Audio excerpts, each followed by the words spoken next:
So I know from having presented this material a lot over the years that typically there's a bunch of questions. So I want to pause and just have a chance for questions.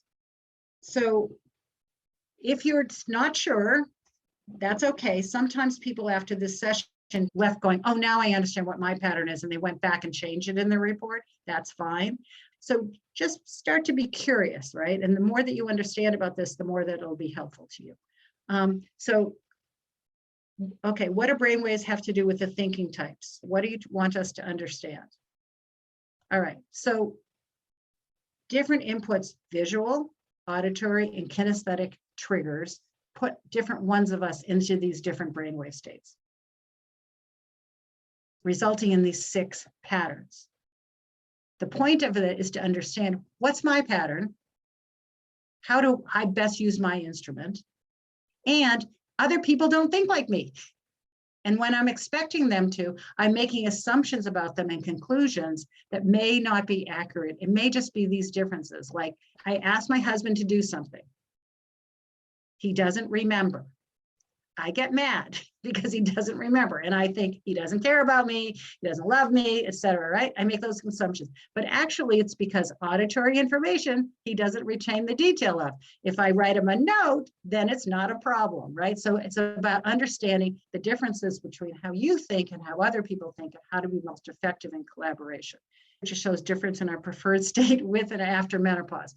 In theory, this sets in some people very, very young. Finn used the KVA pattern from the day that I met them, and it holds true till now. Generally speaking, they solidify around puberty when the brain is really, really starting to specialize. Remember, I also talked about how in puberty,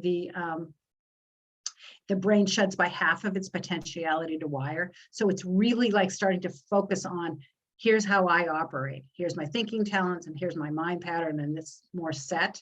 And in theory, it doesn't change.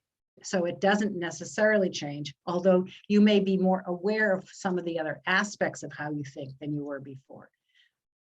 One caveat for those of us who are auditory in that conscious channel, someone talked about this yesterday, and I found it to be true as well. Auditory recall detail declines as you age, right? So at least for those of us who use that A letter first, not as precise and recall as I used to have when I was younger. Melanie's talking about brain injuries. Absolutely, this can change as a result of brain injuries. I'm not talking about something where there's been a trauma to the brain, where then oftentimes, I know 2 people in our community that visual is really overwhelming now, given a brain injury. So this does not take that into account. This is just saying if you had no trauma or concussions, etc. So do we really have one pattern? In theory, yes. Yes.